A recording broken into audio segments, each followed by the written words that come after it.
Well, back to our lead story this morning now. Attacks continue to escalate in the Middle East. Yesterday marked the deadliest day so far in the ongoing Israel-Palestinian conflict. Israeli airstrikes targeting homes of Hamas leaders killed at least 42 Palestinians, while Hamas launched over 100 rockets at Israel. International mediators are calling for a ceasefire as the number of civilians dying in the crossfire continues to rise. Imtiaz Tyab is in Jerusalem with the very latest on these attacks and is joining us now. Imtiaz, what is the latest on the ground there? How are things looking? Anne-Marie, good to talk to you. Well, in short, things are not looking very good. Of course, overnight and into this morning, Israel has just carried out airstrike after airstrike after airstrike inside of the Gaza Strip, of course, causing extraordinary damage. We've just seen just heartbreaking scenes of neighborhoods being flattened, buildings being destroyed, and really just survivors being pulled out of the rubble. But Hamas has also just been firing rocket after rocket inside of Israeli territory. We understand that in the south, in the Ashdod area, a number of Israelis have been injured in a recent barrage of rockets. And all of this really just becomes this kind of crude tit for tat in which Israel, with its far superior fighting power, just smashes Hamas, and then Hamas responds with hundreds and hundreds of rockets. In fact, we know that Hamas has fired over 3,000 rockets since fighting began a week ago today. Wow. Israeli Prime Minister Benjamin Netanyahu was on CBS's Face the Nation yesterday, and he signaled that, the attacks would not be ending, at least anytime soon. What are you hearing about the Prime Minister's stance there? Hey, Benjamin Netanyahu's talking tough. That's what he does. He has been the prime minister for a number of wars, certainly the 2014 war, which lasted over 50 days. I was on the ground for a lot of that. It was a terrible conflict. And throughout that conflict, the prime minister said, hey, it's not going to end. And like I said, it lasted 50 days. This time around, again, he's also talking tough. Is this war going to last 50 days? Of course, we hope it doesn't. But the reality is that behind the scene, there's an awful lot going on. As you nodded to, there's this flurry of diplomacy going on. We know that the Biden administration has sent an envoy to Tel Aviv to meet with the Israelis. We know that President Biden has also been speaking with Mr. Netanyahu as well. But it gets even bigger than that. The UN is involved. The EU is involved.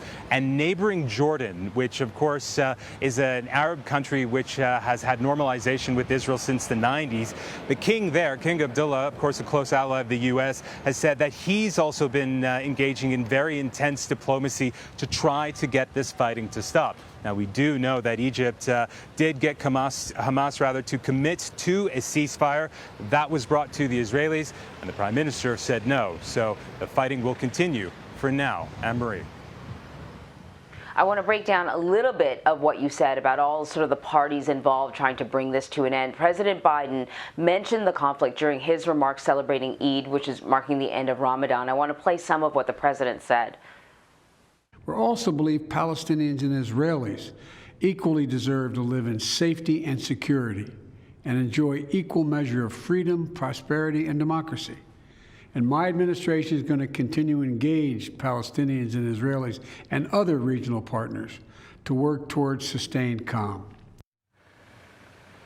So this is the first time that we've heard from Biden on camera regarding the violence over the last few days. Do you know how that message is being received? What's the reaction been like?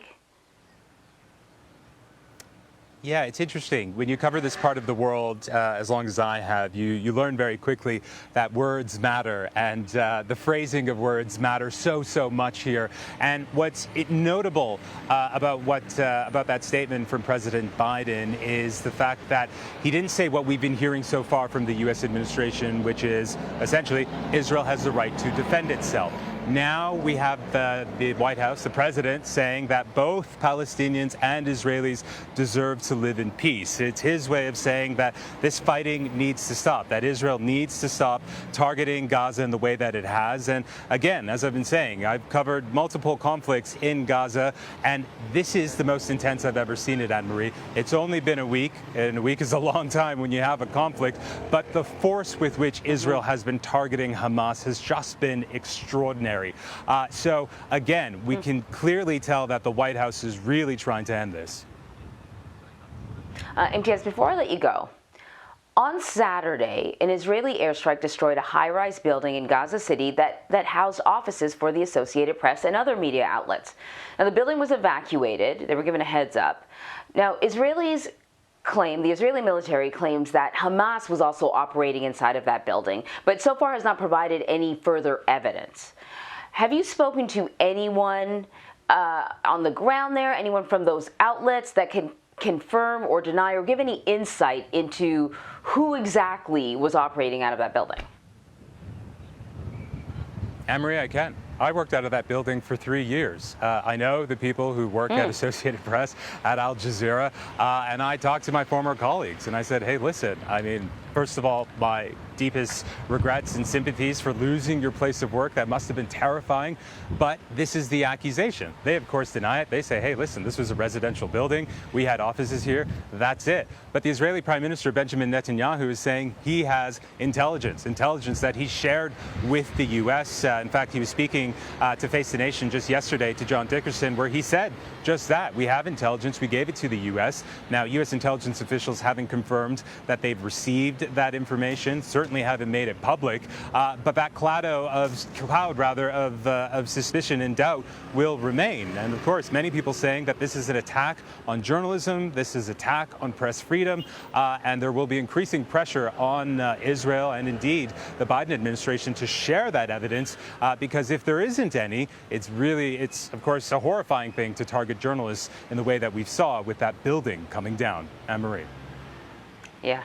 Definitely. Imtiaz, thank you so much.